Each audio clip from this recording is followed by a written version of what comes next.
Welcome friends, আপনারা নিশ্চয়ই সুস্থ আছেন, ভালো আছেন।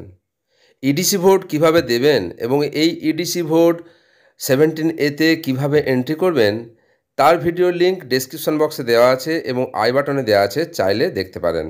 ভোটের যখন প্রথম আপনার নামে চিঠি এসেছিল তখন সেই অ্যাপয়েন্টমেন্ট লেটারের সঙ্গে দুটো ফর্ম এসেছিল, ফর্ম 12 আর ফর্ম 12A, এবং আপনারা ফর্ম 12 এবং ফর্ম 12A ফিল আপ করে ট্রেনিং সেন্টারে প্রথম দিন বা দ্বিতীয় দিন জমা দিয়েছিলেন। এখন প্রশ্ন হচ্ছে, আপনার নামে ইডিসি সার্টিফিকেট ইস্যু হয়েছে কি না জানবেন কী করে? ফর্ম 12A ইডিসি সার্টিফিকেটের জন্য এবং ফর্ম 12 পিবি অর্থাৎ পোস্টাল ব্যালটের জন্য। লাস্ট ট্রেনিংয়ের জন্য অর্থাৎ পার্টি ওয়াইজ ট্রেনিংয়ের জন্য যে আপনার অ্যাপয়েন্টমেন্ট লেটার আসবে, সেই অ্যাপয়েন্টমেন্ট লেটারের ডান দিকের কোণে একটু খেয়াল করুন। যদি আপনার নামে ইডিসি সার্টিফিকেট ইস্যু হয় তাহলে লেখা থাকবে এন্টাইটেল ফর ইডিসি এবং এর তলায় একটা ইডিসি সার্টিফিকেট নাম্বার থাকবে। আপনি ওই দিন ট্রেনিং সেন্টারে যেয়ে খোঁজ নিন এবং আপনার ইডিসি সার্টিফিকেট কালেক্ট করুন। আর যদি ওই দিন ট্রেনিং সেন্টার থেকে ইডিসি সার্টিফিকেট না দেয় তাহলে জিজ্ঞেস করুন যে কিভাবে আপনারা ডিসি থেকে ইডিসি সার্টিফিকেট কালেক্ট করবেন।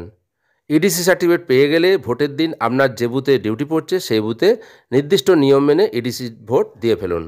এই ভিডিও আপনাদের উপকারে আসবে এই আশা রেখে আজকের ভিডিও এখানেই শেষ করছি। দেখা হবে অন্য কোনো ভিডিওয়। ততক্ষণ সবাই সুস্থ থাকুন, ভালো থাকুন।